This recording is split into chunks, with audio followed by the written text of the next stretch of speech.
Morning. Shine on me, sunshine. Walk with me, world. It's another big day on the WGN Morning News at 9.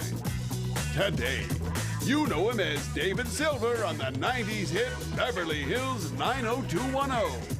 We'll catch up with Brian Austin Green. Plus, we'll talk with a filmmaker about his autobiographic comedy about he was one of the first people in the world to see the original Star Wars. And Jeopardy! Questions that nobody got right. Let's see if we can get them. Live from the WGN studios, this is the WGN Morning News at 9. Just the three of us Yes. hanging out without the other two mopes. If you're just tuning in, we're having a baby shower for Ross, one of our producers. Yes, and that means Toomey's there, Mike's there. Mike Toomey's there. Pat and Paul. Pat and Paul are there. So we'll check in with them in just a moment. But I don't know, they're not going to be a part of the 9 at 9, right? I guess not. It's just us. Here All we right. go. When I wake up in the morning, when the sun comes out to shine, I'm feeling fancy, I'm feeling fine. I'm watching the 9 at 9. Ah, thank you, Fred. Number 9, this Thanksgiving, wash all of that turkey down with a nice cold glass of refreshing green bean casserole seltzer. It's from a company called Ora Bora. According to the company's description, the green bean seltzer has a sweet, earthy, and butter flavor, like taking a bite out of a perfectly crunchy, succulent green bean. If you want some, just Google it. Green I always bean seem to get seltzer. these weird sodas and stuff at this Yeah, time of year. You yeah. wonder, the company must just do that to get attention to the other stuff they it's have, working. I guess. Yeah, we put it on air. All right. All right, number 8. Let's see what happens here. Here. Oh, no. Oh, Oh, my gosh. What are you doing? What? the car stall on the tracks?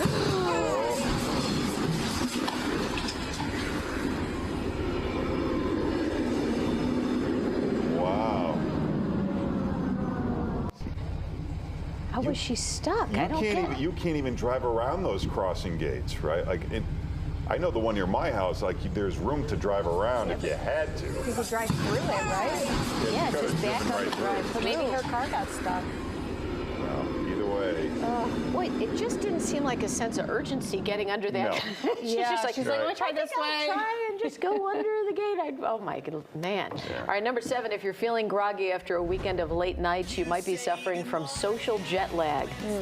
Is Sarah here? She's probably the only one of us who might Yeah. be going out and doing stuff. According to a new report, social jet lag refers to a mix-up between body time and social clock, and the result can feel a lot like travel jet lag without the travel part. Some experts think it's the result of the pandemic. So many people were used to staying home, and now that they're going out and making more plans, all that interaction can be exhausting or overwhelming, since the name, that's how they get Yeah. social jet lag. A little offended you acted like I'm always in bed at 7 p.m.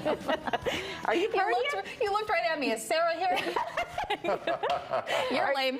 Do you have a... Yeah, no, you were right on. Yeah, you were spot on. It's Didn't mean just, like, we could have let the illusion be out there. I mean, if I go out to dinner and I'm out till like 9:30 Yeah. or 10, Yeah. what? Yeah. Right, Larry? Hey, what can you do at 6:30 that you can't do at midnight? Exactly. Just get it done earlier, that's all. Thank you. We're just being smart. That's right. Number 6, it's something people grew up with in the 70s, but linoleum is in the midst of a major comeback. Really? Designers are incorporating it into modern household aesthetics. They're using it along the walls of powder rooms and hallways, on floors, backsplashes. That's not linoleum. Just about everywhere. You'll notice how fresh and current it looks, unlike those heavy, busy patterns our parents or grandparents had. That's because new linoleum designs are serving lots of new purposes these days. Yeah. People are using it to change up their cabinets instead of paint. It also hides fingerprints. and is more Linoleum on your durable. cabinets? Yes. Yes, listen to me. It's also cheaper to work with than some other materials. Well, if you're trying to stay cost effective and update your look, I can see it. If you have that, a lot of those wood floors that aren't wood, Yeah, but the really cabinets? look cabinets. I think don't get paint it. seems cheaper. We're listening to you. We want to know. You're how- not as artsy as I am. People say you can't do it. I'm doing it. Yeah? I want to go up to Larry's house and see Yeah, if the he has North like- Shore linoleum cabinet. I want to see it too. All right, number 5. Diesel's new wrap belt skirt does not leave much to the imagination. Oh, that's a skirt. Well, is it a belt or is it a skirt? I guess you can do whatever you want with it. You can throw it on with some leggings, or you just wear it on its own. Sure. Yeah. See, those are the things you can do at midnight that you can't do at 6 p.m., Larry. Yeah. Go out. $1,300 for that. And most people, it won't be an issue since there are many people who can wear it, but you know, it's for the fashion runway. All right, number 4, we have another regional food to share from that great Twitter feed, funeral potatoes. Oh, this is the best. This mostly comes from the Mountain West area, and it's somewhat associated with Mormons. You probably guessed it's the type of dish served with family after a funeral or church or at a potluck. It's perfect for Thanksgiving, and it's pretty simple. You heat up some onions in a pan, add a little flour, add some milk, 2 cups of chicken broth, and then some sour cream and cheese. You get all that, Larry? I got it. I'm writing it down. Yep, you just add some frozen hash browns and you bake it right up. Some people like to cook it with some corn flakes, some potato chip I make crumbs. this every year. Yeah. Do you? I sure do. I have a cheesy potato recipe, but it's Can't not beat this. it with the crunch, with the cornflakes chips on top.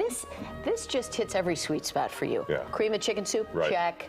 Dairy. Potatoes, check. Dairy, sour cream, cornflakes, Well, chips. there's another reason they call them funeral potatoes. They'll be one step closer to your funeral after all those carbs and starch and processed corn But chips. if you're going to eat it at the holidays, enjoy it. Cheesy potatoes. You Yeah. wouldn't. I mean, you wouldn't give it a try on the holiday, Larry. Come on. Look, you want? Go ahead. Good. Come on. Are you offended they were saying Ross had the biggest biceps and you were just sitting here Yes, like, I'm listen, hurt. Trapped I'm under not- this jacket. Yeah. Trapped under the jacket. just wait, I'll rip the sleeves off. All right, number 3. Thanks to Lin-Manuel Miranda, everyone seems to know that back in 1804, Alexander Hamilton was killed in a duel by Aaron Burr. But did you know that Hamilton's son also died in a duel? If you went to see the show, you probably know Yeah. this. But here's the backstory. Philip Hamilton was the oldest child of the first Secretary of the Treasury, and when he was just 19 and a student at Columbia in New York City, he heard a speech by a lawyer who was bad-mouthing his father. The guy was named Davis Eaker, and Philip ran into him at a play 4 months later. They argued. Eaker called the younger Hamilton, excuse my language, a darned rascal, and that was it. You don't say that. Yeah. They challenged each other to a duel. Philip's father advised him against it and told his son to throw away his shot, which is when you waste your first shot on purpose in order to have the duel called off. For the first minute of the duel, neither guy fired, but then Eaker shot Philip. He died there in New Jersey, just a few miles from where his father would die after his duel 3 years later. What a waste. Yeah, well, what a waste of $300 for a theater seat because you just told them the whole play. Well, if you haven't seen it by now. I should have said spoiler alert. Yeah. It's 200 years. That's not enough time. You gotta, okay. It's hard to catch up. Yeah. Number 2, during the Nixon, Ford, and Carter administrations, the White House built a big vinyl record collection. There are more than 2,000 records.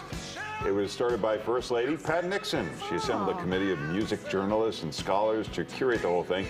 So you have everything from Bob Dylan to Benny Goodman to John Denver and The Clash.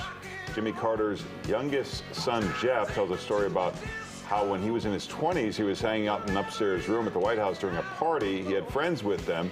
So they put on a Rolling Stones record that they took from the collection, but there were some dirty words in one of the songs, and First Lady Rosalind Carter heard it through the door. She and Second Lady Joe Mondale burst in and made them turn it off. Ah, so wholesome. There we go. Okay. All right, you got number 1. Sure. There's a Twitter feed of all the intros to the musical guests on Saturday Night Live from over the years. It's a good time capsule of the actor and music that was popular in different eras. Here's a bunch of them. Ladies and gentlemen, Miley Cyrus and the Kid Laroi. Ladies and gentlemen, Aerosmith. Ladies and gentlemen, Vampire Weekend! Ladies and gentlemen, the Black Eyed Peas. Ladies and gentlemen, Frank Ocean. Ladies and gentlemen, Death Cab for Cutie. Ladies and gentlemen, the Grateful Dead. Ladies and gentlemen, D-Light. Ladies and gentlemen, Ricky Lee Jones. Ladies and gentlemen, Anita Baker. Once again, the Smashing Pumpkins. Ladies and gentlemen, Katy Perry. Ladies and gentlemen, the Neville Brothers. We on? Okay. And now, ladies and gentlemen, I'm proud to present Jackson Brown. Wow. Ladies and gentlemen, Usher. Ladies and gentlemen, Philip Glass and the Philip Glass Ensemble. Well, I had to give him his solo number. Demanded a solo of me, and truth be told, he always did sing better. So here's Art singing I Only Have Eyes for You. Once again, Mariah Carey. Ladies and gentlemen, Rancid. Ladies and gentlemen, Kings of Leon. Ladies and gentlemen, Tom Petty and the Heartbreakers. Gosh, they fit a lot. Now, with the #1 song in the country this week, is Daryl Hall and John Oates. Ladies and gentlemen, Paul Westerberg. I let them smoking a heater.